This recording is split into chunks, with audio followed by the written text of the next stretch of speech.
তো দোস্ত আজি কেইদিনমান ধৰি মানে নেৰা নেপেৰা বৰষুণ দি আছে, যাৰ ফলত নেকি গুৱাহাটী চহৰৰ অৱস্থা চাওক না কি হৈছে। চালাৰ কি হ'ব মামা কা গুৱাহাটী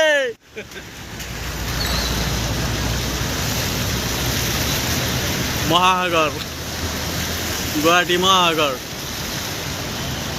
তো দোস্ত এয়া হৈছে গুৱাহাটী চহৰ আৰু চাওক না গুৱাহাটী চহৰ বৰ্তমান পানীৰ তলত যাব লগা হৈছে, গাড়ী চাড়ী চলাচল কৰিব নোৱাৰা হৈছে। আপোনালোকতো দেখাই পাইছে অৱস্থাটো কেনে হৈ গৈছে, তো কি ক'ম আৰু আপোনালোকক। তো চাওক আৰু তো দোস্ত ইতিমধ্যেতো আপোনালোকে গমেই পাইছে যে গুৱাহাটী চহৰৰ অৱস্থাটো কেনেকুৱা হৈছে। তো মোৰ হাতত আৰু এটা ভিডিঅ' ফুটেজ আছে, মোৰ লগৰ এটাৰ পৰা লৈছিলোঁ, আৰু এই ফুটেজটো এবাৰ চাই লওক আপোনালোকে কেনেকুৱা ডেঞ্জাৰ।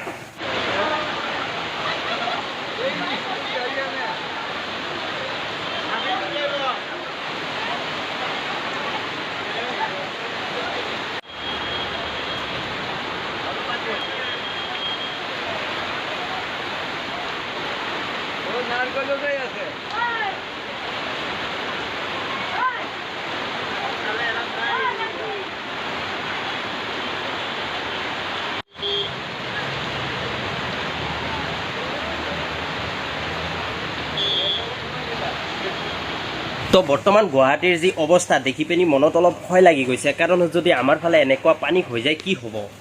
তো আমাৰ ফালে বাৰু এনেকুৱা পানী নহয়, তাৰ মেইন কাৰণটো হৈছে যদি আমাৰ ফালে পানী হ'বলৈ হয় তেতিয়াহ'লে জখলাবন্ধা কলিয়াবৰৰ ফালে মেইন ৰোড ভাঙিব লাগিব, তাৰ পিছতহে আমাৰ গাঁৱত পানীটো আহিব।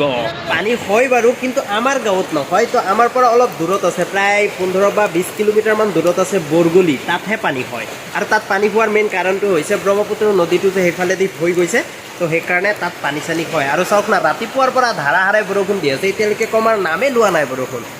তো দোস্ত এইটোৱে হৈছে এটা সৰু সুৰা ভিডিঅ'। তো ভিডিঅ'টো চাই আপোনালোকে কেনে পাইছে নিশ্চয় কমেণ্ট কৰি ক'ব, আৰু ছাবস্ক্ৰাইবটো কৰি থ'ব, কাৰণ নতুন নতুন ভিডিঅ' যেতিয়াই মানে আপলোড দিওঁ তেতিয়া আপোনালোকে যাতে পাই যায় আৰু। তো সেইকাৰণে ছাবস্ক্ৰাইবটো কৰি থৈ দিব আৰু।